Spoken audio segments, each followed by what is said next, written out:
we're back. Huddle Up Podcast. It is the off-season program. We are underway here in the end of March, final week of March 2023. And the gang's all here. Heck, even EJ's back. How about that, EJ? Back and healthy, baby. How we doing, my guy? Doing good. Doing good. Good. Well, You're back. You're back. Yeah, I'm back. Healthy's a war. Well, Calm down, Matt. working on it, sass. right? Working on it. No off-season sass, Matt. shut your ass. Seriously, we haven't made fun of you in weeks, months almost, EJ. So this is just text Speak for text don't yourself. count? The text in the Facebook. no text don't count. Popcorn ready. I'm ready to go. Oh, what a dick. Game up, Jim. All right, so EJ's back. Matt, how we doing? We're doing well. It's been a eventful off season, I would say, for a lot of teams. So I'm anxious to talk about what the different teams are doing. Anxious to talk some baseball with EJ, I guess. Oh, yeah, absolutely.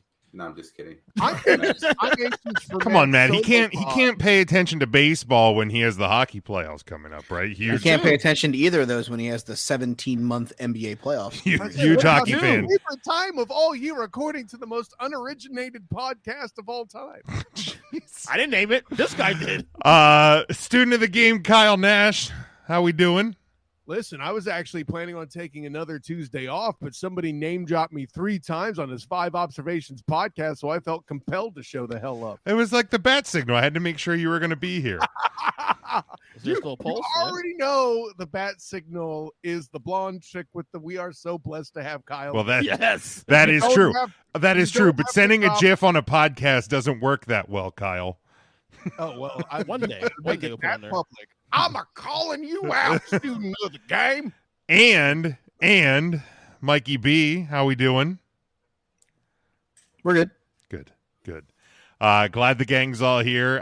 Starting the off-season program. We'll get episodes out probably about every couple of weeks. So stay tuned to the feed. But we still have all of the weekly content that does hit the feed. So make sure you are subscribed. Follow us on all social media at Huddle Up Podcast and on YouTube as well. Because these shows will be on YouTube this summer. I know I've got some flack from at least one of the crew. Not sure who. I'm not gonna point or name names or anything, EJ. Was so don't that worry the about same? it. Was that the same guy who won the sports movie draft last season by drafting Rudy? Oh yeah, First absolutely. Great Teen Wolf Ernest. 2. Hey, guys. We saw your Christmas gift, fool. You definitely won. I mean, By the way, Jim, you keep talking You're a about loser. off-season.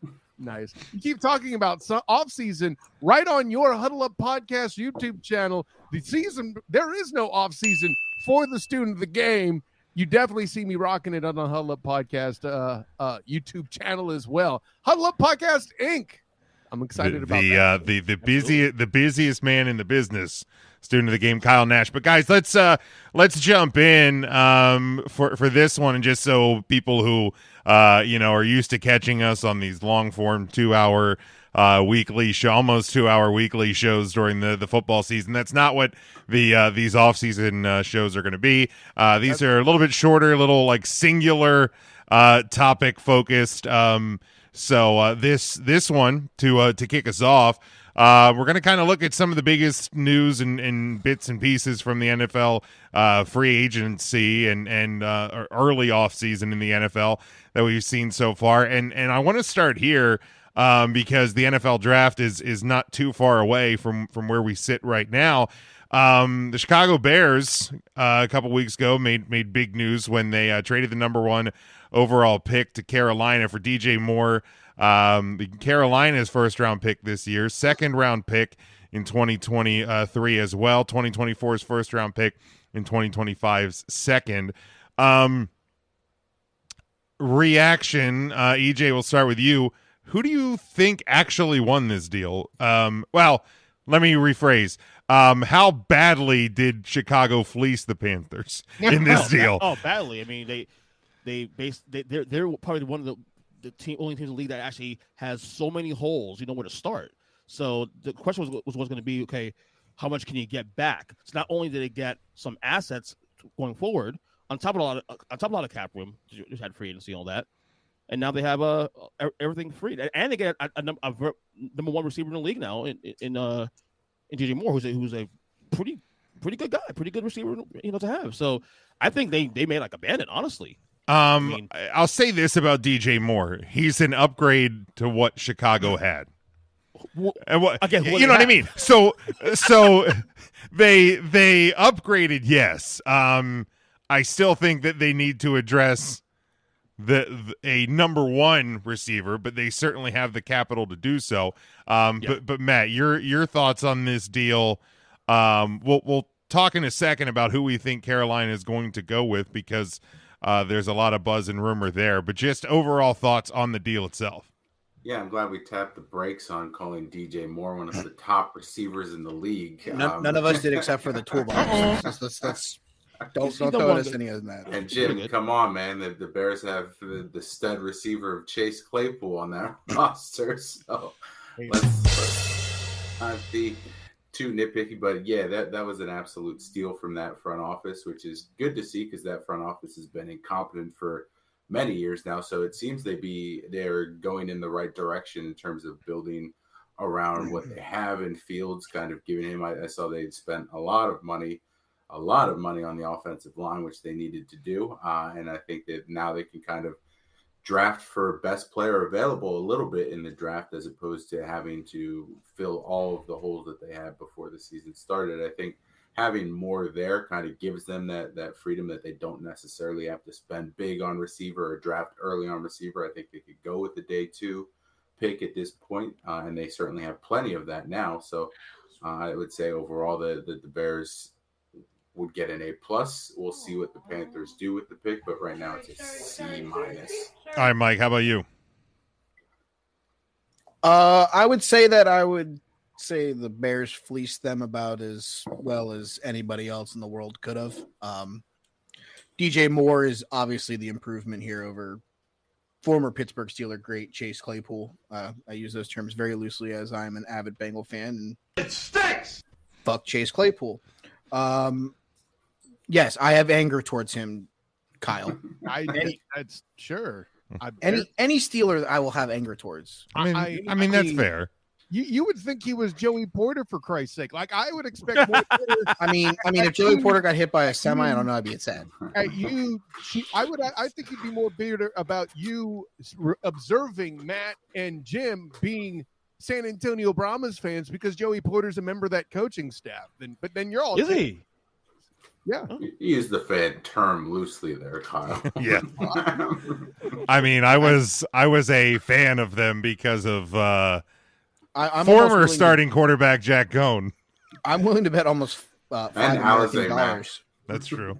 So I'm willing to bet almost about $5 American dollars that neither one of them knew that Joey Porter was a member of that coaching staff until about 45 seconds. I'll say when Kyle said it. See, here's the thing. This is my job trying to flex as an XFL reporting entity. So, that's all. Hey, I don't blame you.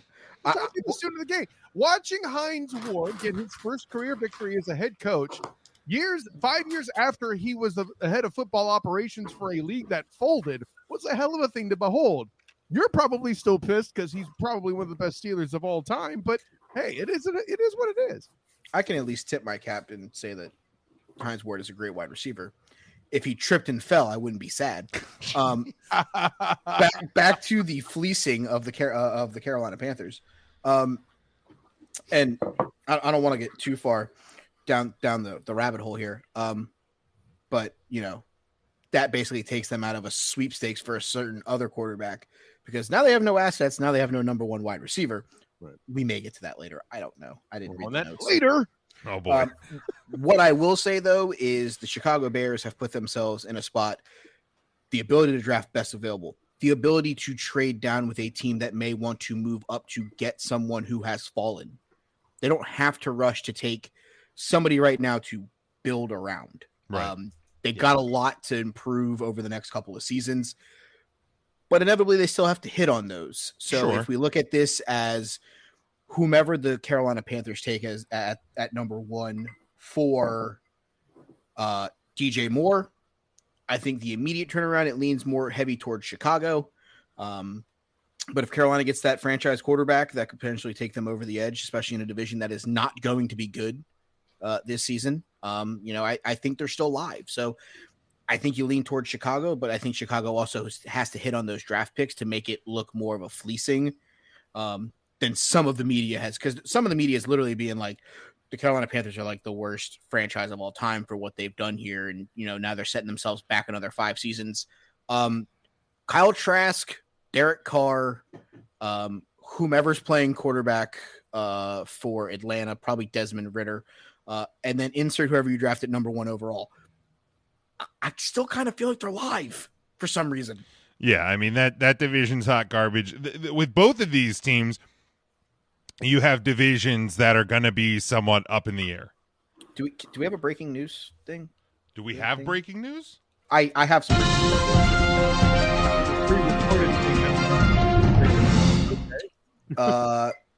ESPN reported just now Adrian Wojciechowski, Dwayne Wade, Dirk Nowitzki, Paul Gasol, Tony Parker, Becky Hammond, and Greg Popovich to the Hall of Fame. Nice. Fuck yeah. Very nice. Very good. I more or less did that because, Heat boy over here. Hey, at least it's not baseball. Go Heat, bitch. Come on, man. Be nice. Go Mets. Go Heat, bitch. Thanks, Jim. Yeah, I mean, Please notice that after all that, he still didn't drop the line. Anyways, please continue. Yeah, I mean, look, you were now. both of these divisions are kind of up in the air. With the changing in the guard, and we'll more on that later. With the Green Bay Packers. But yeah, I mean the South definitely in play. The North is a division that I think the Vikings probably still the favorite ? Man Campbell and the Lions ? But I would say Man Campbell and the Lions are probably finally touching on it. If you didn't, Jim, I certainly would have on my turn. I'm glad somebody's getting to this part. Please. Yeah. So I mean, but like the Bears, if they are smart, and again, this is step 1 of smart. But if they are smart with what they've gotten in return, and even can continue to move and play with some of the picks that they have, they can even be smarter. So that there's potential for the Bears to quickly improve themselves with this. But Kyle, your thoughts on the trade, and then, like I said, we'll touch on who we think Carolina is going to move on with that first pick. So, and I may accidentally answer your second question first. That's fine, because I was going to loop back the other way. So I see what this guy did. Yeah. So with all that in mind, listen, with the smart money being on CJ Stroud being the pick, Carolina did what one must do nowadays to get a first round pick for a top level quarterback. You must mortgage those assets. Everyone's asking, why would Carolina do this? That's the price of admission, bitches. If you want to get up to pick 1, that's what you got to do. No ifs, ands, buts, or middle ground. Anybody who remembers it, because, hey, listen, the reason why I don't remember it because it involved so many picks. What had to be done to get RG3 with the Washington, former name team before they were the Red Tails? Sorry, Commanders. And everybody ended up seeing them look smart about it. That move to get RG3 wasn't the problem. It was Mike Shanahan keeping him on the field in that playoff game after he already hurt his knee. The draft pick move was it. But here's the problem. We're seeing less of a 2012 type of year where you have RG3, Andrew Luck, quarterbacks of that caliber coming out. By the way, Russell Carrington Wilson as a third rounder came out that year. There's just an amazing draft for quarterbacks in general that year, right? Yeah. This is not that. This is closer to the, I don't know, what's the FSU Buffalo quarterback that got drafted in the first round? He didn't, EJ Manuel. Very good. Well done, Tool. Thing sucks. Finally, some use for your Nolar knowledge. Anyways, ACC sucks. You ain't lying. You ain't lying. Why are you laughing there, Notre Dame fan? Anyways, I thought they were Big Ten. You're changing your story now, Kyle. I mean, where I'm sitting, they're still independents. I don't know what either of you motherfuckers are talking about. Pac-12 ? By the way, thanks for pointing that out, Jim. You've proven I've assimilated Matt. Cheers. Anyway, but I say all of the above to say this: with this quarterback class being of that caliber, Carolina may have picked the wrong time to pay the price of admission, especially when it looks like they're going to be a high pick again next year. Because the worst thing about this trade, the biggest fleecing, if, ands, or buts, no matter what happens in 23, even if both teams suck a lot, we're talking about DJ Christian's social life with Tom Brady, okay? That bad. If that happens, the Panthers have no recourse, whereas the Bears have further entrenched themselves to overtake a division in flux. We do not have enough people talking about who was it? The Burn earlier, very smartly, mentioned the quarterback roster of the NFC South to show you exactly how much trash it was. Let me help you with this. Not Goff, great, Bob.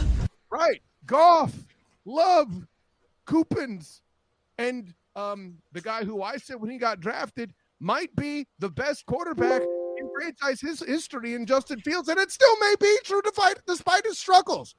How about that roster for you, Mamma Jammas?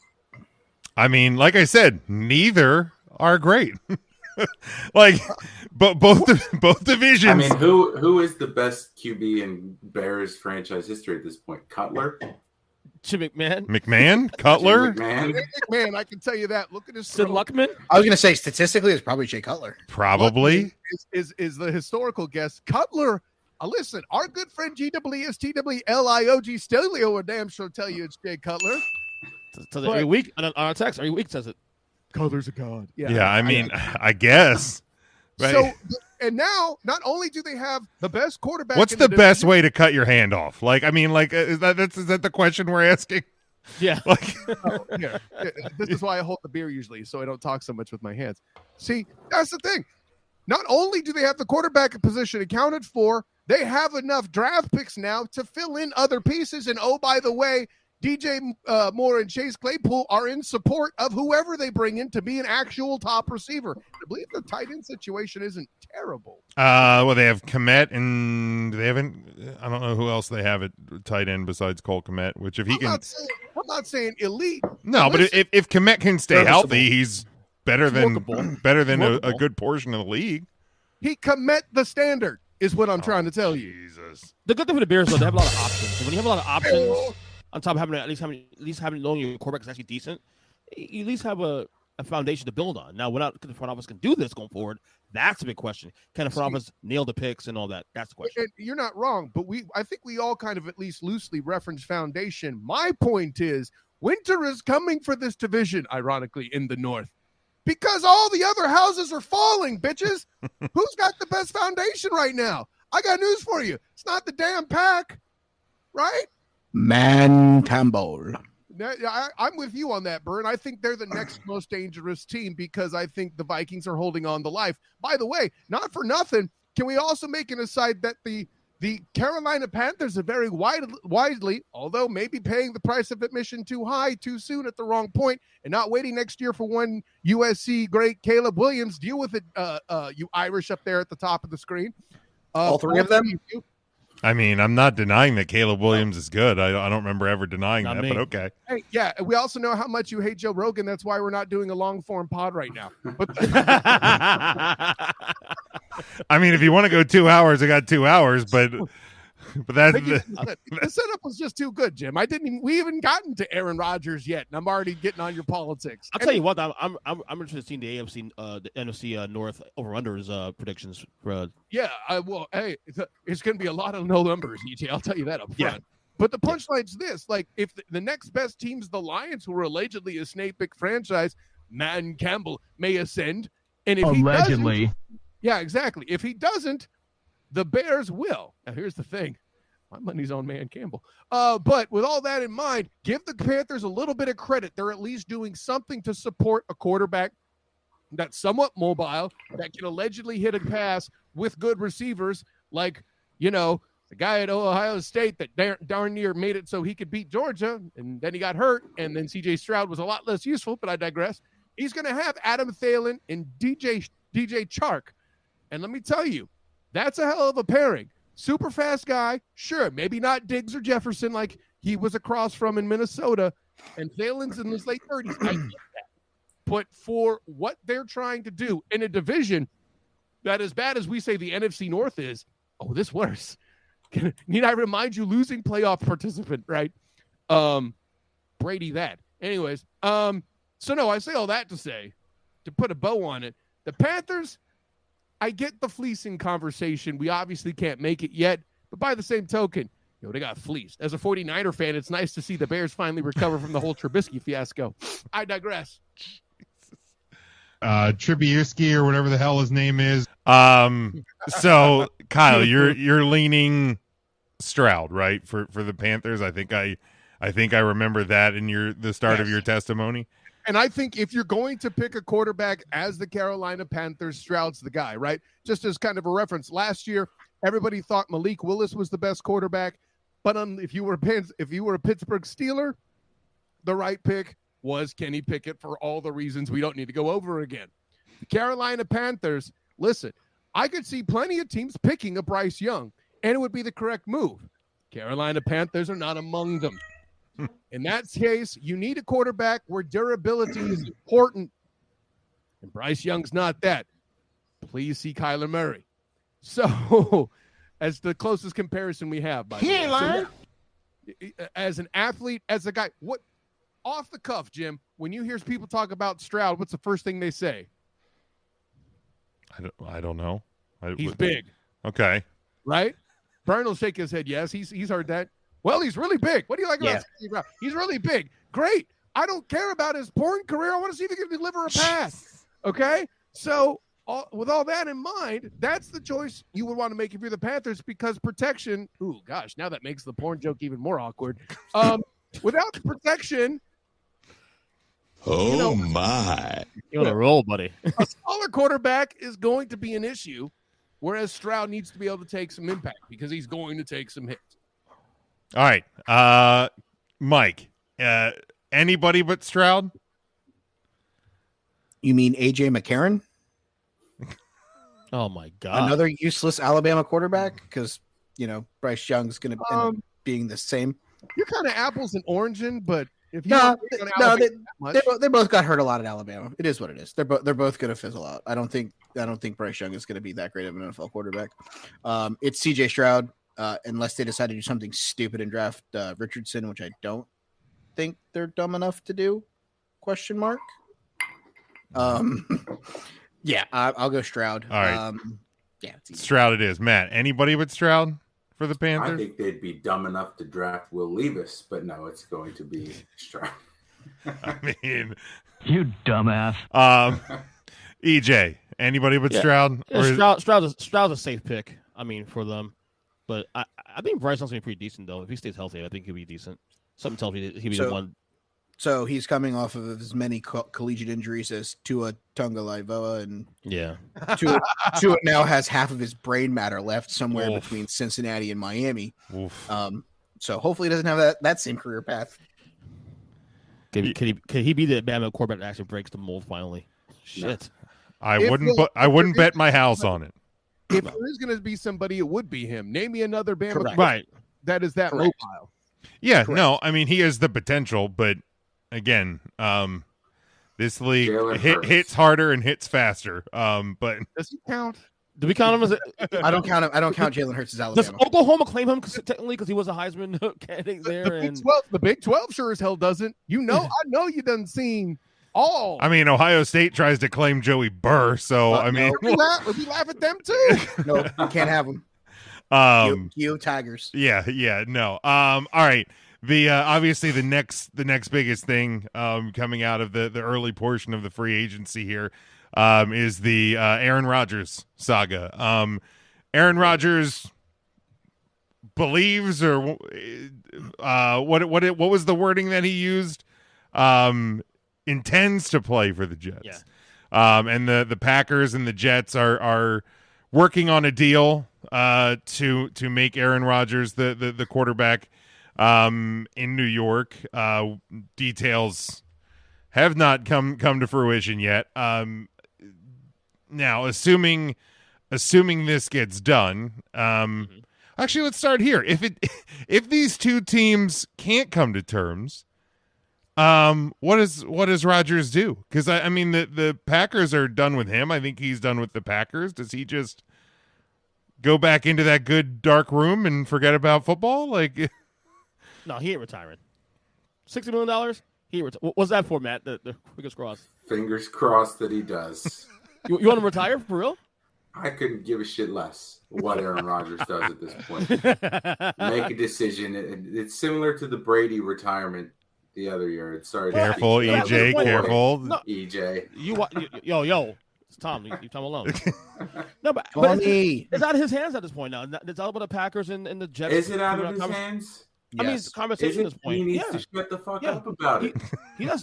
That's ESPN. He can maybe put ESPN to report on this stuff, but the Jets and the Packers have to work on conversation, all that. He said he wants to go to the Jets. And he keeps speaking up and fucking up the deal. Just shut the fuck up. Go back to your tent. Smoke more hash, whatever the fuck you're doing, and let them work it out. And the I think the better question here is hold on, guys. Go ahead, Kyle. What's up? If you're going to play that card, gentlemen, you have to put some shade on McAfee as the enabler here. Thank you. Oh, McAfee is absolutely the enabler to the Aaron Rodgers saga.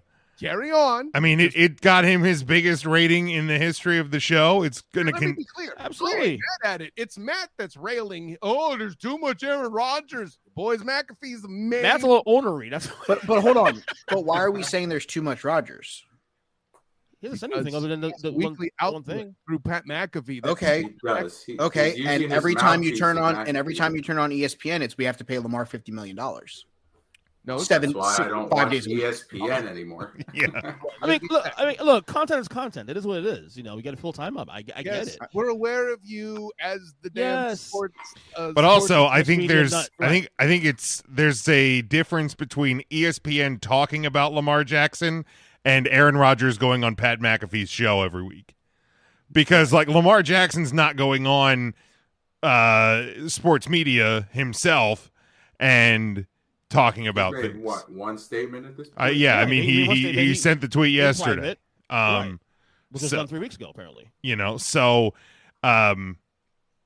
content creators are going to create content. But yeah, I think those two are a little bit different things. You can be annoyed by both of them. I'm not disparaging being annoyed by both of them, but Rodgers creates stories himself because he goes out and talks himself.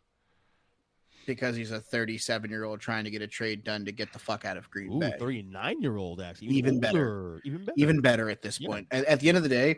But wouldn't it behoove him to just shut up and let them make the deals than to try to keep pressure? Because it's just going to make the deal worse for Green Bay. And if I'm GM of Green Bay, I'm like, all right, fuck this guy then. Man, don't think give me your best offer, the Jets. Are you talking about Rodgers leading up to this before the season, after the season ended, or before the season? I mean, Rodgers does this all the time too. This is every year for Aaron Rodgers. Big Ben thing. Could this literally be Aaron Rodgers telling people and being on TV as much so that they do get fed up and take substantially less? So on his way out, he can also flip them the bird and basically say, "Kick rocks." I mean, he can't complain about it then when it doesn't happen on his timeline. Well, if he gets out, he gets out. I don't think it matters if it comes today, tomorrow, or 6 months from now. As long as he's out by the start of the regular season, I don't really think he cares. I think reality is it's going to happen, and it's probably going to happen before the draft because these two teams need to get this done so they can move forward with their seasons and whatnot. Right, because you got to think there's draft picks in play with this deal. So I think both sides need to get moving on it. All right, let's but we're leaving out the one important thing. They're already deep, okay? The Jets have already acquired the people that ayahuasca or whatever Jim's calling him this week. That's already happened, okay? The same weapons that Green Bay had that weren't enough for him to win games, correct? You love Rodgers, don't you? I thought Jim was a Rodgers hater. I didn't know you were that bad on Rodgers. Shut the fuck up, Tool. He's the one that made a bad point. I got to dunk on him real quick. You'll get yours later. You mean the people that couldn't stay on the field, right, man? The ones that were hurt all the time? Cool. Anyway, right, but what team did they come from? What's the question? What does that? Also adding Garrett Wilson. What team they're on if they don't stay on the field? I'm already gonna have to dunk on Jim plenty about him talking shit on Jimmy Garoppolo. It's gonna be adorable. But The other thing that I think nobody's mentioning that's the actual New York Jets mistake. I got talent. Let me just work here. I didn't do anything. That's why I'm laughing. Like, No, but the real thing everybody should be laughing at the Jets is them. The way you know Rodgers is going to be a Jet, hell or high water, is they revive the Pickett of Hackett. Revive the career of Nathaniel Hackett. That is how we all know this trade will happen. The Packers are kind of being a-holes by leveraging. Bro, we know you're getting him. We know you want him. Your ball's deep already because you revived that dude's career. It's going to happen, fellas. And if it doesn't, well, then you know what it is? It's the Jets doing a dramatization of EJ being giant tools themselves. I'm just shocked here that Matt is a Rodgers. I thought Jim was a big hater on the fucking Matt went in on Rodgers. Look, I dislike Rodgers from a personal side. I'm just always tired of people just not getting the fuck out of the way of like creating more of a story than it needs to be. But I don't think Rodgers going on McAfee is what's holding this up. I truly think Green Bay part of it for sure. It's probably a pissing match between the two. I think it's been a pissing match for Green Bay for the last 3 seasons. Right. At the end of the day, it's still holding it up to that end. Just pissing. But hold on. For all we know, this trade is done. It's nickels and dimes that we're arguing over. This trade could have been done 6 weeks ago, and they're just waiting to announce it. I mean, we don't know any of this. We're sitting behind keyboards and computer screens. And Aaron Rodgers probably knows. Do you think that Aaron Rodgers drums up more attention for himself and Pat McAfee if he acts like he hasn't been traded yet? It's content creating. It's Stephen A. Smith yelling at a TV screen for weeks and weeks at a time, getting big contracts. It's content creating. It's getting people to watch the Pat McAfee show every week that Aaron Rodgers is on there. Hey, listen, I'm thankful for all of them because thanks to them, I can actually be a voice of reason and, shoot down other people through EJ with his bad takes and, get the actual truth out there as he's getting shot out of here. Because he hasn't been able to do it for the last couple months. He doesn't text me almost every day. You're so blessed to have Kyle. No. To Matt's credit, if Matt's talking about the annoyance the last 2-3 years, he has a point. But Rodgers has an. At no point did I say Matt was wrong. No. But adding other points. Right. He's absolutely right. But Rodgers hasn't really, other than the whole going away in a tent for fucking like 4 days, and he went on McAfee. He said, and that's been it. So. I mean, going on McAfee was what got Jim after him. I know that. Yeah.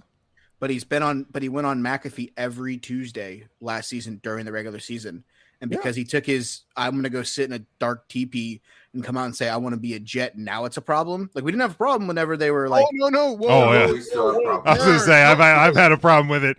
Okay, I'm going to say because you can't pick. Oh no! I've had a problem since he went on there and started being a COVID and vaccine denier. But that's fine. That's a separate issue outside of sport. Asking a question and not making a statement, Burn, I'm cool with you. But if you that was literally that was literally a question. It's like you can't sit here and be like, hey, I'm mad that he decided to go sit in a dark teepee and then come out and say he wants to be a goddamn Jet. Oh yeah, no. Let's name for him, Jim. Remind me, it's Quanon and QA-Ron.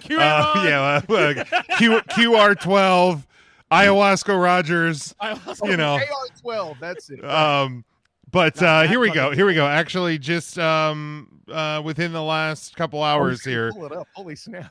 No. Within the last couple hours, Charles Robinson of Yahoo Sports reports that within the next week or so is the realistic window for the deal to get done. So I mean, it's going to happen. Okay. Now before we move past this one, it's going to get done. Yeah. What's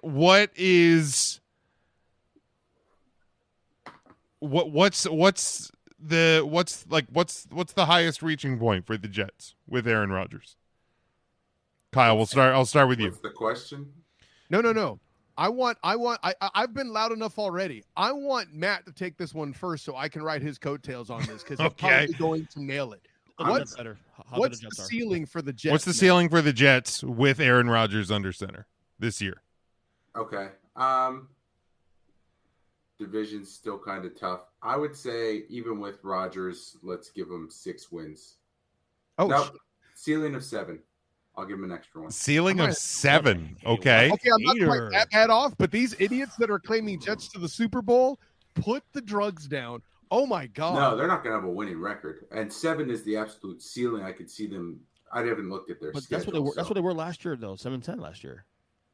I think he's trying to make a point for you there, Tool. Wow. replicate what they've had. I don't think they're a lot better with Aaron Rodgers. Their opponents, obviously the 3 division games: Kansas City, the Chargers, Philadelphia, the Commandos, the Texans, the Falcons, the Broncos on the road, in Vegas, at Dallas, at the Giants, and the Burns. So I'm not prepared to break it down like that. But yeah, here's other things you got to remember. By the time Aaron actually plays the Dolphins, what state will Tua Tagovailoa be in? You almost got me to do your trick. What state will he be in? We don't know that. But Aaron Rodgers' luck at times would dictate, granted not this past season, but Aaron Rodgers' luck at times would dictate to inevitably miss one, if not both, those games, right? Josh Allen has steadily declined as people have started to figure out, Phillip Rivers. He's going to no, sir. No, sir. First of all, Damn, throw a fucking nuke bomb. Holy Phillip shit. Rivers never ran the football that well. Stop it. No, but neither one of them can win the playoffs. He's won playoff games. What are you talking about? Yeah, they both can't get over the hurdle of AFC title games. Okay, great. So Colin Donovan McNabb. Anyways, moving on. Donovan played in a Super Bowl. By the way, as a side note, there is no way Josh Allen had that good a running back support in his life ever. That's an apples and oranges. You're just being a hater at this point. But he had better wide. But Yes, Stephon Diggs is better than any wide receiver. Okay, all right. Let's save the Allen Rivers debate for another month, okay?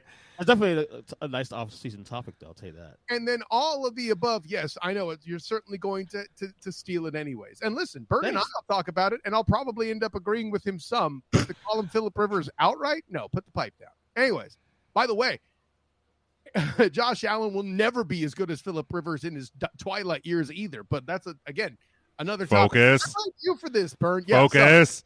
Sorry. That's what I'm here for. Spoke about the Finns. Spoke about the Bills and how they're not necessarily a lock-in to be something there too. And we don't really know what to expect from the Patriots. Again, one game away from making the playoffs once again, and everybody's forgetting about it. Meanwhile, Belichick has realized, hey, maybe I should have an actual offensive coordinator running my goddamn offense. Matt Patricia. Fucking asshole. Hey, Brady's not there. I thought you weren't a Pats fan. Let it go, Anyways, EJ. Let it go, EJ. Where did can you show me on the bear where Matt Patricia touched you? In No, Detroit. then he would have enjoyed it. Jeez. Anyways, but the punchline's this, gentlemen. Hey-o. That is a disgusting act. You don't know what's going to actually happen now that Belichick has realized he needs to delegate again, and he hasn't gotten that full of himself. Mac Jones, I'm not one of these who's on the Mac Jones train and thinking he's elite and any of that, but he's good enough to get the job done. He's Phillip Rivers good, Right. and that he would make the playoffs. I'll say this: that I feel like the ceiling for the Jets in the regular season is 9-10 wins. Now, depending on the now depending on the environment of the AFC East and the rest of the conference in general, I could see him playing the AFC title game depending on how things break. If the O line's good, it depends how things break in the rest of the conference. Stay off the weed, dummy. Let me stop you right there. Okay, go ahead. Let me stop you right there Go ahead. because I know what you're going to do, and your own words have already made you look like an idiot. Okay? You keep telling me how open the NFC is, and if this were an NFC team, you would have an argument. NFC's not open at all. NFC's NFC's a 2-3, maybe a 3-team race in NFC. That means it's open, dummy. my guy. No, the top it's top heavy. There's no one's getting past fucking Philly or San Francisco or. But you think the goddamn Jets are going to get past Buffalo, Cincinnati, or Kansas City? I'm saying depending. What do you mean nobody's getting past the 49ers? If Tony sorry, Pollard's sorry. leg doesn't snap in half, that's a whole different second half of that game as Sorry, well. Kyle, I was just saying. I got you. But yes, the NFC open another day, another time. You're the one that sent to me the goddamn video of Colin Cowherd, who couldn't even get through all 10 spots for a top 10 quarterbacks in the NFC. But you think Aaron Charles Rodgers in his dilapidated state's going to carry a quote from, I believe it was Big Daddy by Adam Sandler, the goddamn Jets to the AFC Championship? I also think you're not giving the Super Jets. Bowl. I also You think not giving the Jets much to credit. The championship game, right? So you're saying the Jets are also not good then? What you're saying? Yeah. No, I think he's saying the rest of the AFC is freaking loaded. That's also a factor. I've had this conversation before sorry, Jim, before the Tampa Bay Lightning were winning Stanley Cups at a semi-regular clip here, and they were missing the playoffs. It wasn't ever that the Lightning were bad. It's just a lot of other teams were good. Kyle, the thing with me is that the only two teams in the AFC that are clearly better than them right now on paper are the Bengals and the Chiefs. I can't say for Buffalo. I'll take the Chargers. Out of your I don't trust the Chargers though. Again, the Chargers, but we saw happen this year also. Look, they got Dum Super Genius as their offensive coordinator. Just saying, they might be worse next year. That's all I'm saying. I said depending on things break. Let's say KC and Cincinnati. Also, Austin Eckler might not be a Charger next year either. Right. So let's say Cincy and KC meet in the second round of the playoffs, and the Jets somehow avoid both those teams until they get the AFC title game. That's what I'm saying. Depending on things break. So you're taking them over Buffalo. What I'm saying to you is that didn't the Jets beat Buffalo once last year? No. What I'm saying to you, hold on. Let me finish my point there. What I'm saying to you, I can't say right now that Buffalo's clearly better. Can somebody let the mime out of his box? That's all I can't say for certain that. Listen, this isn't the Big Jim podcast. Okay. Stay off the fence. Because first off, no. Because first off, to me on paper, Miami is the most well-rounded team in the division. Better. Yes, you they are. Better. The problem is Tua. Okay. If you get Tua stay healthy, they're probably the best team in that division right now. Hey, listen, and if I can get a job, I'd have a paycheck. Next fucking question. So all I'm saying to you is they're better if he doesn't play. They let Mike White play quarterback. The only two teams that clear better than the Jets right now on paper are. I mean, the Jets with Zach Wilson beat the Bills once last year. Like, are we not saying that Aaron Rodgers with Breece Hall back and like added weapons and this and that aren't better than Zach Wilson leading the Jets? Garrett student of the game, rookie of the year, and I believe you matched me on this, Burn, was Garrett Wilson, wide receiver, who he will also be inheriting. There's that. But let's also not talk just about their offense. They got a pretty dang good secondary combo in Sauce and the other guy. I don't remember the other guy's name. DJ Reed maybe or something like that. I don't know. The Jets defense is definitely better, but what I'm saying is in the long-term aspect, if that was a NFC team, if they took that roster and made them the Carolina Panthers, that team wins that division and has a shot to play in an NFC title game. That I agree with. That's the thing. I think right now, I would definitely take the Jets in their division. I would take the Jets over the Patriots. Correct. And I think it's a coin toss at worst with Miami. Correct. That's my point. They might be better than Miami. You think they're better? You can't. The Tua thing makes it so. The Tua thing makes it so. You're saying how it breaks in the tournament, right? You're mixing two things together. But if you look at their roster, Kyle, I literally lined it up for you, and you interrupted me. I said 9 or 10 wins regular season, and depending how things break. No, let's hold on. Not the record. Hold on. I said hold on. And I said depending. Lucy, Ricky, Lucy. Hey. I'm not done yet. Hold on. Stick with the AFC Championship game. No. What did I say to you? Wait. That was funny. I said, depending how things break, I can see him playing a title game. If Cincy and Buffalo meet in round 2 in the divisional round, and the Jets skirt around that, they can get into the AFC title game, playing the winner of the Cincinnati KC game. That's the whole point. They can beat the Jaguars right now. Okay, whatever. I mean, that's a whole. He literally said Cincinnati Buffalo once, and the next time he said Cincinnati. Earlier he had said KC and Cincinnati. So he misspoke this time. We've all misspoke. This time he definitely said Cincinnati Buffalo. He did, but we can all act. Casey, sorry, we all can act like we don't misspeak on a podcast every now and again. Okay, that's all I'm saying. Take it easy. Let's it's funny. Let's move on. But to that point, that's 3 teams he's got to sidestep. Listen, 3. as a person who does data for a living, that's a 3. lot. 3. I have Cincinnati, Bengals Buffalo, and Kansas City. I might kind of Again, Buffalo. the Jets with You're Zach not- Wilson beat Buffalo once in the regular season. I'm not that, counting like, Buffalo at this point. Buffalo has as much to prove as the Jets and Aaron Rodgers would. I'm sorry. So that would be at EJ Christian 7 on Twitter. Please feel free to let him know and ask him what form of drugs he's taking and if it's compliant with his health. Like, here's the deal. Hold on. Gun to my head. If you ask me to pick today, sitting here today, the Bills or the Jets as the AFC East division winner, I'm taking the Bills. However, it's not lock it up, bet, remortgage my freaking house on it, because the Bills were suspect in their own right last year, and just happened that the rest of the division didn't pan out as it could have been. The 2 best teams in the AFC are Kansas City and Cincinnati. Bingo. And then there's the next tier down. We don't know what Baltimore is going to be. We don't know what San Diego is going to be. Excuse me, Los Angeles. I would be more worried about Miami. We don't know what Miami's going to be. We don't know what New England's going to be. We don't know what Pittsburgh's going to be. We don't know what the Raiders are going to be. A playoff game, the Jets could even beat the Jaguars. Hold on. What? My point is, when I talk about Miami, what about Tua? What about Tua?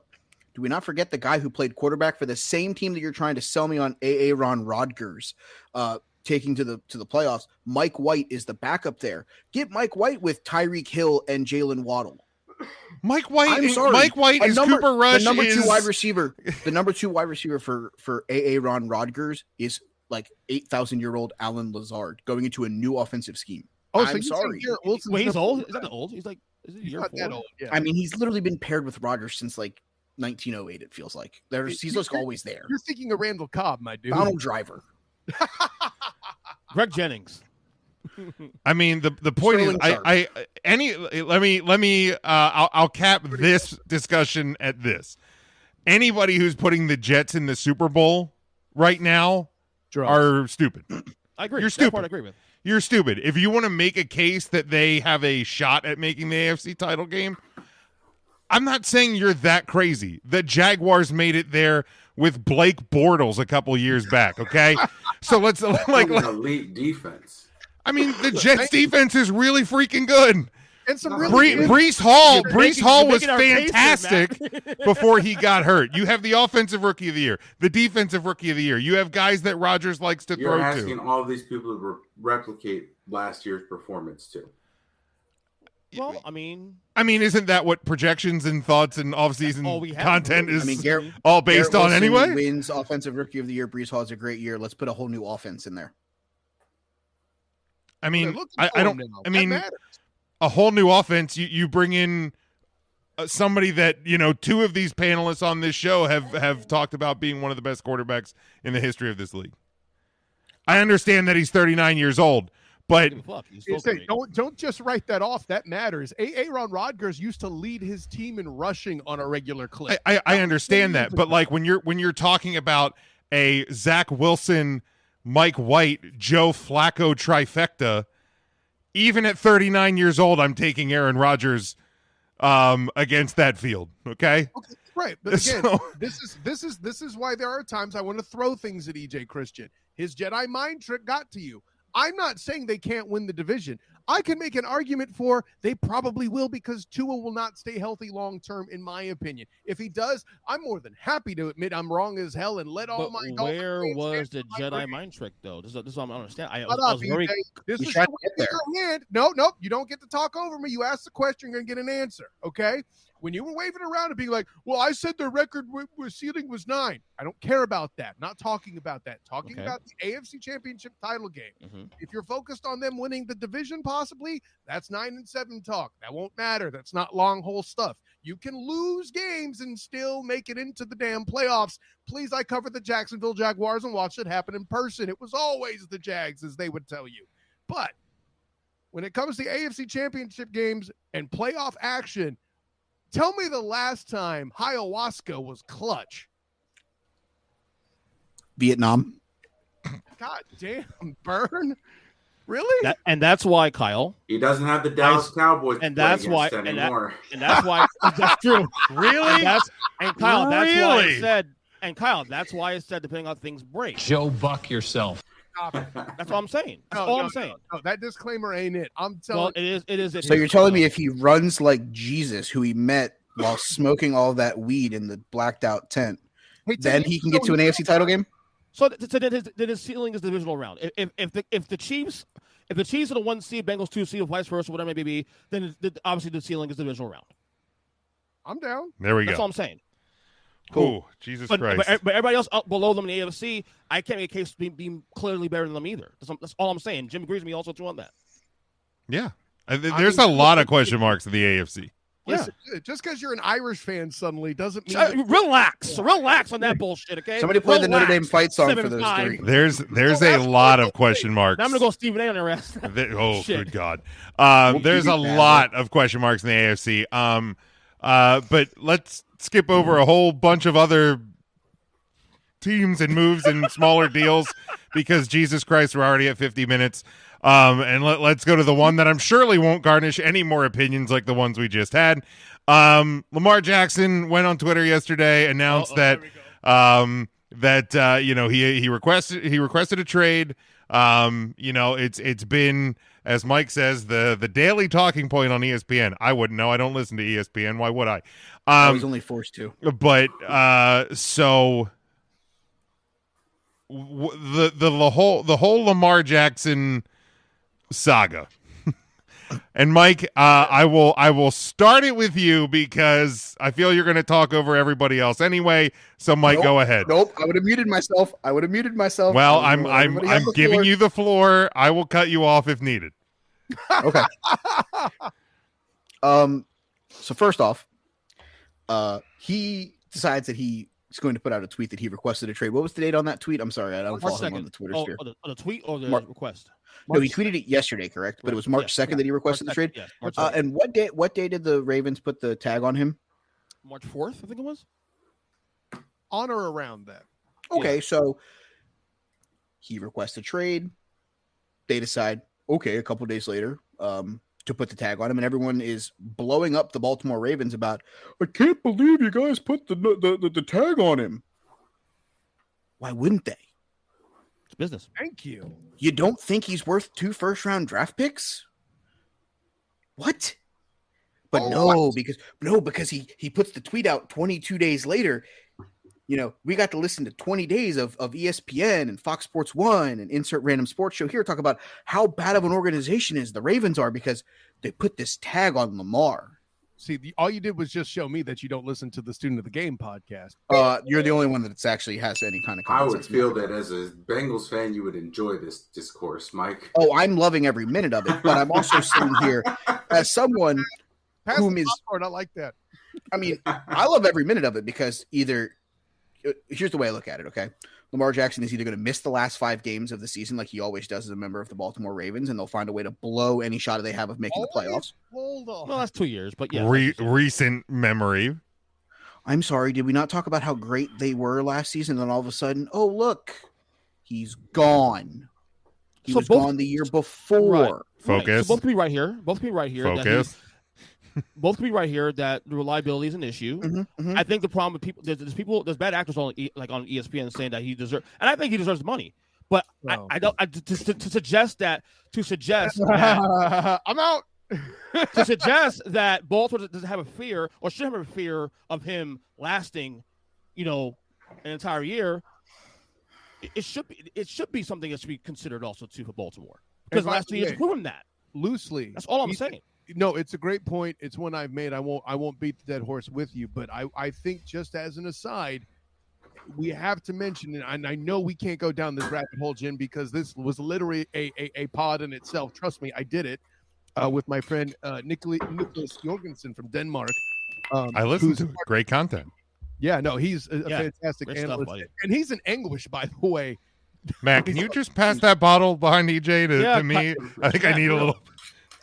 But the real thing I want to mention, without adding any talking points in this country, and I have to say that because I talked to a Danish dude, there is a political element here where People are being activists, not analysts. And I'm not saying there's anything wrong with that in and of itself, but the lens through which they're viewing the situation is maybe marked with issues of color, but one of them is not green as it should be. Continue, EJ. Yeah, I got to argue with somebody about that on Facebook, and I think, to me, as That's a black man saying this, I think that's low-hanging fruit. That's low-hanging fruit. It's business, because the highest paid player in the league right now is black. Currently, I mean, the highest paid player before that was black, and before that was black. That's Russell Wilson, for the record. Russell Carrington Wilson. Yes, said. get that right. Yeah. So again, the race thing, you want to make it a thing. It's not saying you, but to me, it's low hanging fruit. The media wants this is business, Right. okay? I mean, the fact of the matter is, he's been hurt the last 4 games, last 5 games last year, last 4 games the year before that. Baltimore has a case here for being fearful about him going forward. Do I want him to get paid? Absolutely. Also, here's let me pose this. You're the finish my statement. Go ahead, Mike. Sorry. Yeah, go ahead. no, EJ completely railed him. That's I'm sorry. I thought you were done. I'm sorry.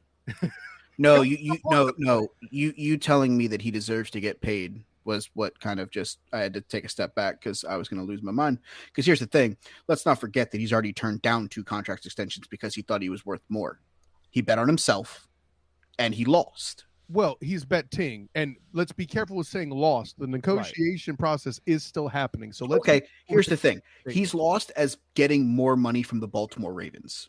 You think so? You think yes? that's I think he either plays this season, quote, holds out and becomes a free agent at the end of next year, and somebody will inevitably pay him more than likely. And I'm not saying that it will be more than the $200 million that they offered him as a contract extension. That wasn't enough because he had an MVP, because he had this great year. But let's look at it. The last 2 years, a mobile quarterback with lower body injuries just getting older. He's not getting any younger. He's got a lot of wear and tear because he's had to make plays.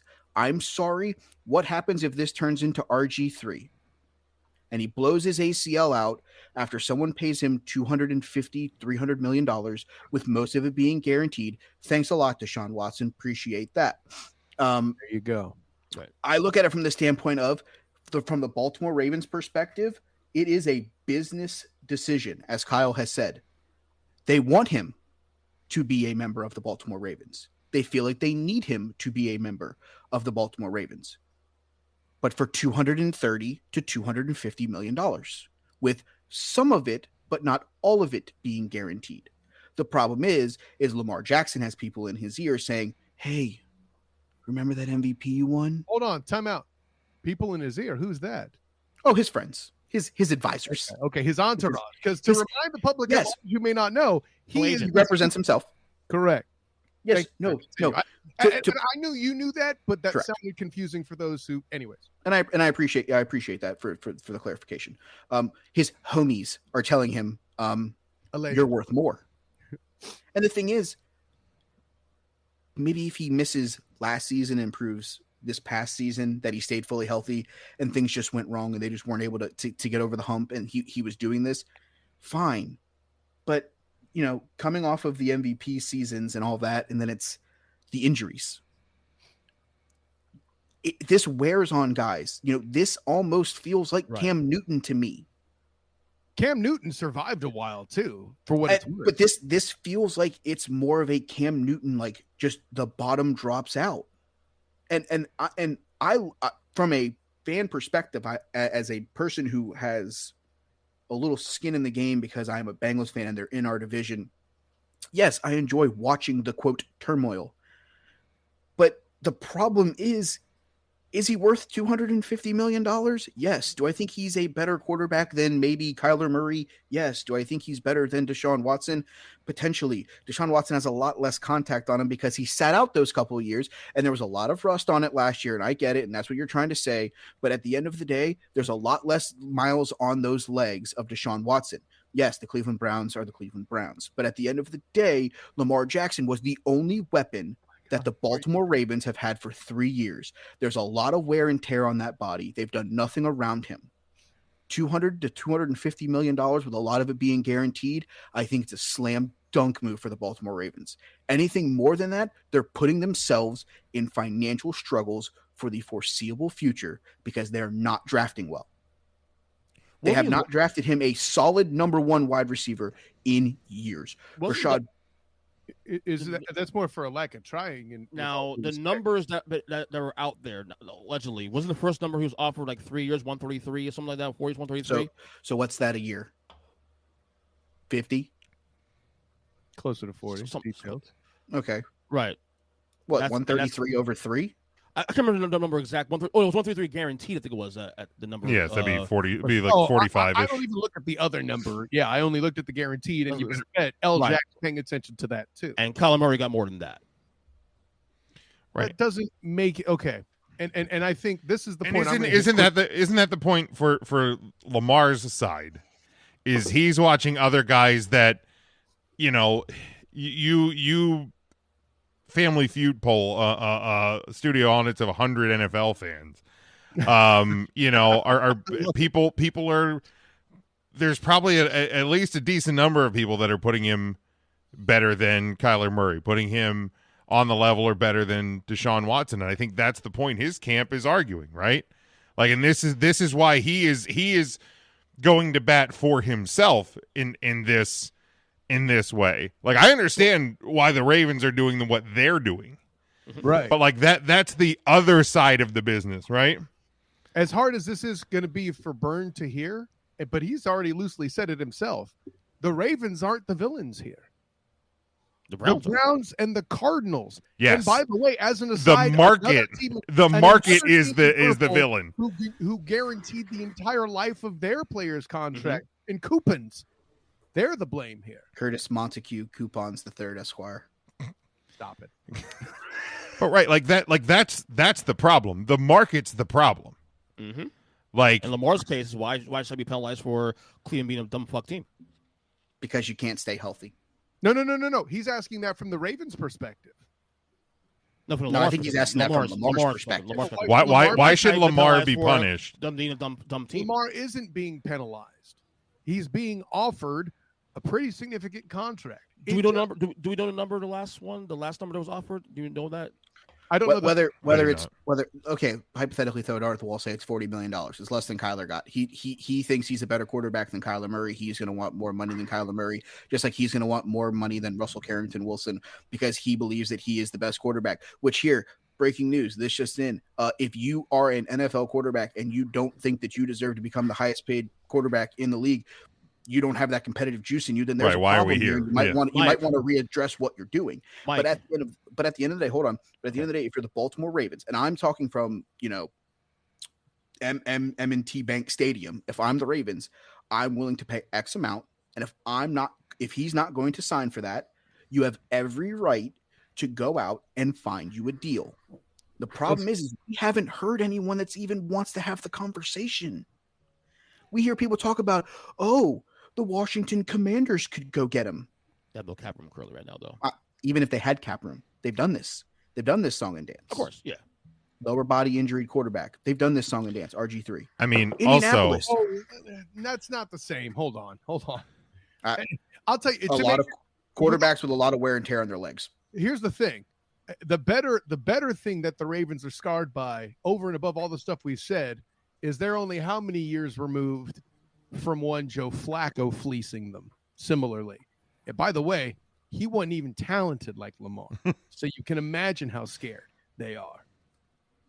But also from the perspective of all these other teams, are they not looking at the fact that like Tyler Huntley has quarterbacked this team to at the very least competitive? Serviceably, yeah. You know what I mean? So why are and that's what makes this whole thing complicated. Because why are teams going to, mortgage their future on a guy that how much better than Tyler Huntley truly is this guy? Like, again, and I'm not sitting here advocating that Tyler Huntley is better than Lamar Jackson. That's not what I'm doing. I mean, but what I'm saying is if I'm NFL GM and I have to sit there and I have to go, how much do we want to pay Lamar Jackson? I'm looking at the fact that when this guy goes out, and again, the Ravens, they haven't done the best job at putting weapons around Lamar Jackson. No. So Nelson Aguilar. And the ones they do put at the running back position get hurt anyway. right. Let's bring in Shawn Jackson at week 11. That'll work out. That was desperation. But I understand that. But like, if I'm the GM, I'm going, well, Huntley still got this team to the playoffs. Huntley had this team in a competitive game in round 1. Like, why am I going to put in $280 million or whatever, whatever the number is? Not making the Nick Foles defense. I don't understand. As that Tyler Huntley in 17-game sample size, is Baltimore even in a position to go to make the playoffs with Tyler Huntley as a starter with 17 games? Probably not. No, but again, are we sure about that? But you got to understand, I don't think so personally. This is where the whole thing gets complicated. The Ravens have their number that they want to pay. Lamar has the number that he wants, and then he has to go out and see if there's another team that wants to pay him that. And other teams are going to without an agent, mind you. Right, and other teams are going to assets while also giving up 2 first-round draft picks. Right. And so again, you're mortgaging your future on a guy with question marks, health-wise and ceiling-wise. Because, again, Tyler Huntley, serviceable. Again, there's a lot of layers. Okay, hold on. Tyler Huntley, trade Lamar. Hold on. Well, no, because listen, I want Matt to get a shot at get in here because we've been going for a while at this. We don't even need to get into Huntley yet. Let's let the dude comment, please. My only question is, and I understand the injury concerns and why that would cause hesitation. It would cause me as a fan to be hesitant to say, let's do this for a long-term deal. But at the same time, I think Lamar has kind of been looking out for himself these past 2 years as well. Does he play through those injuries with playoffs on the line if he's taken care of? Does he want to risk a long-term injury like an RG3 playing on something that's lingering as opposed to something that could get a lot worse? And then I don't blame him for not playing, not rushing back this year. This year I don't blame him, but last year That's a great question, Matt, because I wonder if he's looking for that again. Because I know there was a day he would have done that, right? And we've seen him do it before. I mean, he's put it out there, but this is his first chance at the big payday. Yeah. How much is he willing to risk by playing through something? Because we have seen players play through things, it lingers, and then their next contract is another 1-year prove-it deal. So that's my only defense of Lamar in this whole situation. I still don't necessarily think that one side is in the wrong. Correct. I think they're both just looking out for number one shades in of gray. this situation. And it's just, does Lamar deserve this big money contract? In my opinion, probably not. But at the same time, the market is what the market is. And he is on par and better than a lot of the other guys getting this. And it's not like Kyler Murray's the pinnacle of health either. It's not like Deshaun Watson's the pinnacle of health. All these guys who are getting these guaranteed deals are also, that's just kind of what teams have to do. If you have this quarterback. So, how many games did Kyler miss before he got paid? Because when did Kyler get paid? Last year. Before last year started. So okay, because I'm just asking because the ACL, obviously major injury, happened after he already got paid. I'm more or less asking how many games did he miss prior to getting paid? I don't have that off the top of my head, but I don't think he's played full seasons. Right. I don't know the answer either. That's why I'm asking. His first 2 years, he played 16 games. 2021, he played 14. Last year, of course, played 11. So he's played 16, 16, and 14. So he's missed 2 games in 3 seasons. But was he 100% healthy for all 16, 16, and 14? I'm just saying he played through the injuries that we were questioning Lamar not doing it to get paid, and he ended up getting paid. That's all I'm saying. Last year is when I'm saying Lamar. The year before is a different story. But I think coming off that injury too is another thing that he's going to be skeptical of. But absolutely. I was just comparing when Kyler got paid, how many games he actually missed before he got the paycheck. I think Deshaun was probably the better. He got paid before the season started in the offseason. Correct. No. Because if you're going to tell me he played 16 games, played 11 due to injury, and then played 11 because he blew out the ACL, and he missed however many games, it's comparable to Lamar missing the last 4 games of the last 2 seasons. This year makes a lot of sense because he didn't want to rush back. He had no weapons. The run game was dinged all to hell.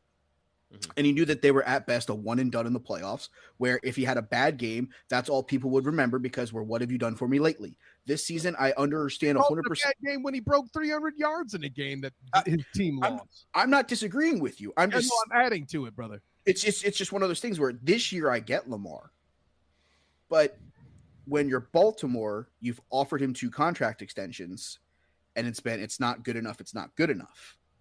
At what point do you, if you're Baltimore, go find someone that's willing to pay you what you're worth? I think the only critique of Baltimore that I agree with is that they just have not helped him at all. And everyone has seen that. And they're willing to spend money. We've seen them do it on the defensive side of things. But, I mean, he's been asking for someone for a while, and their answer was, okay, let's trade away Hollywood Brown.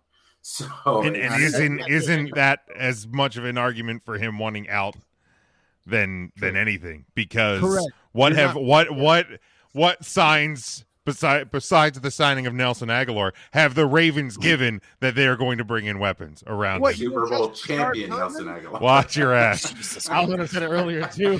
fucking before I ask the final question tied to this, any other thoughts on the situation to this point? I think it's kind of no win for everyone involved, unfortunately, at this point. It's kind of what they're at. I think at this point, they just have to both separate. I think Ravens fans, a lot of Ravens fans, at least that I know, again, and it's a small sample size, a lot of Ravens fans that I know are over him. Like, I look at it from this standpoint. If you get someone to offer him the sheet, and you get 2 first-round draft picks, and you move on with Huntley, maybe you trade one of those draft picks, yours or the other teams, and you go get a Jerry Jeudy, or you go get someone to put with Mark Andrews for Tyler Huntley, and maybe you draft a running back and you rebuild this offense, and you don't have $300 million with 80% of it being guaranteed to a quarterback whom, unfortunately for himself, has ended the last 2 seasons injured, whether his fault or because the offensive line is hot garbage. We can argue that as or they're asking him to do a whole bunch with his again, absolutely no aerial support, and then letting him be right. You can only run when his top receiver's a goddamn tight end. Not that I should talk as the 49ers. I think the biggest Travis Kelce. The biggest wrinkle all this that he's doing all this without an agent. All the dirty work is what the agent does for you. And now he has to, making it not personal is the biggest. That's what it is. That's part of dirty work. I'm saying. So it's okay. Agents aren't always the best at reading the market either. Looking at you, Gardner Johnson. That's personal now, Matt. All right. I just think that if you're Baltimore, even if you come off of the offer sheet and you want a first this year and a second next year and maybe a third or something, like say you want multiple draft picks, maybe it's not 2 1s, maybe you find a team that I guess could be interested in it. Knowing that Cleveland is a question mark with Deshaun Watson basically being hot garbage and Kenny Pickett still being a moderately young guy with small hands, question marks at the running back position.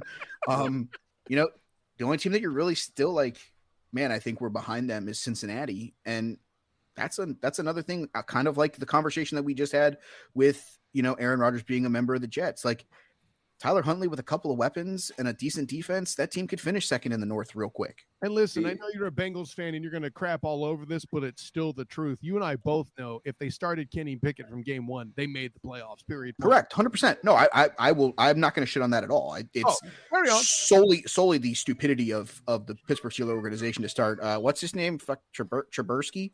Trubisky or whatever the hell his name is. The issue with your theory there, Mike, is that Deshaun Watson again fucked that up because they're going to say, well, look at what the Texans got from the Browns for Deshaun Watson. I want that. Oh, no, 100%. The conversation with 2 firsts. This is the Deshaun Watson fuck this up for everyone, no matter what. Yeah, well, the owners are so pissed. All right. Hold on. We got to suspend a guy for an entire season because he loves to get rubbing tugs underneath the table, and then he's going to fuck us. That's great. Pardoned expression. Yes. All right. Not great, Bob. Ravens or elsewhere? Where's Lamar week 1? EJ. I still think Ravens figure it out, man. I think Ravens they come to a deal. All right, Matt. I think they come to a deal. I think the Ravens will have to figure it out because I don't think anyone's paying the asking price. All right, Mike. Tampa Bay. No, not a chance. Not a chance. See, I would love to see it. Don't get it twisted because the Jags play them and it's a road game I can drive to. I would love the chance to see Lamar Demetrius Jackson in person after I missed it because I had to go to my goddamn in-laws' house for Thanksgiving that week. Okay, if we're not going to say them, I hear you go. I have a fantasy trade here that could be fun. Oh Jesus! Derrick Henry and a draft pick for Lamar. I don't think the Ravens would take it. I don't. Because, listen, hold on. You're going to go from one aged-wrecked asset to another? No fucking way. Yes, because one of them isn't going to get $300 million with a lot of it being guaranteed. EJ, why did you hack Burns' account? He's saying stupid things. See, I'm saying things because at some point... This is good radio, though. I'm not going to lie. They have to make a move. I don't think he plays another snap as a Baltimore Raven. Whether it's him sitting out and becoming a free agent next year, or it's him being moved at some point. The question here is where does it make sense? Where can he go? Even if it's not the offer sheet, even if it's a first this year, a second next year, and a third this year. Say it's 3 draft picks, 1 in each of the first 3 rounds. Whom makes sense for him to even go to? The Jets. Oh wait. I think you might be onto something with the sitting out thing, but Kyle. Baltimore or elsewhere. I love that my dude, the NBA fan, went first and agreed with me because I'm going to reference one Kobe Bean Bryant in 2008. I want to be traded. Did he happen? Certainly did not. It did happen twice. But happened twice. Yep. I'm working with just the one time. Hold on now, breathe. The punchline's this. I think, like you guys said, somebody at some point is going to realize the situation that's been set up here and come back to the table. Someone's going to fold. L-Jack is a dude, in my opinion, based on what I've seen, which means I'm obviously speculating because I do not cover the Ravens regularly, nor do I know Lamar Demetrius Jackson personally. He's typically a high-character dude. At some point, he's going to be timed out and forced to the table, or the Ravens will realize, Burn, for the love of Christ, I can see you just going nuts. What do you got? Wasn't there some kind of rumor today that, somebody made an offer to buy a certain franchise just a little bit further south? My boy Magic? Well, interesting you mentioned the $6 billion deal that's out there for Ernest Christian's Red Tails, because when I record the Student of the Game tomorrow night, bing, I will have Kelsey Nicole Nelson on of Bally Sports to discuss that very topic. And the girl I followed that started cussing after last week, Jim came on after we followed her. So my thought process here, say that sale gets finalized. He sits out and becomes Magic Johnson's franchise quarterback in Washington. Stop it. I mean, why? I like him going to Washington, but it's the Magic Johnson part. Like they got a lot of weapons there. I think it's a fit. Listen, I think if he's going to not on that field, it isn't. Yeah, well, well, Snyder's gone. I'm sorry. M&T Bank Stadium ain't much better. M&T Bank Stadium doesn't have a stack of tombstones in the corner for all the quarterbacks whose careers died there. Soldier Field. Come on, Lambeau. All right. I mean, I think there's a possibility he sits out. If I have to make the pick today, I think the Ravens do figure it out and get him back in the room. But I love the Kobe analogy though, Kyle. it is a, like I said, it is a complicated situation to say the least. But that is where I'm going to close it up for the week. This week, because you're afraid of me coming after you for your Garoppolo take. Hey, hold on. I didn't shit on anybody as hard as you thought I was when we talked about Lamar Jackson. I feel like I won an award or something. Yeah, we'll work on that. But make sure you are following us. We are at Huddle Up Podcast on Facebook, Twitter, and TikTok and YouTube. Get our merchandise over at tpublic.com. Subscribe to us on all podcast platforms. And until next time, stay safe, stay smart, and go for the win.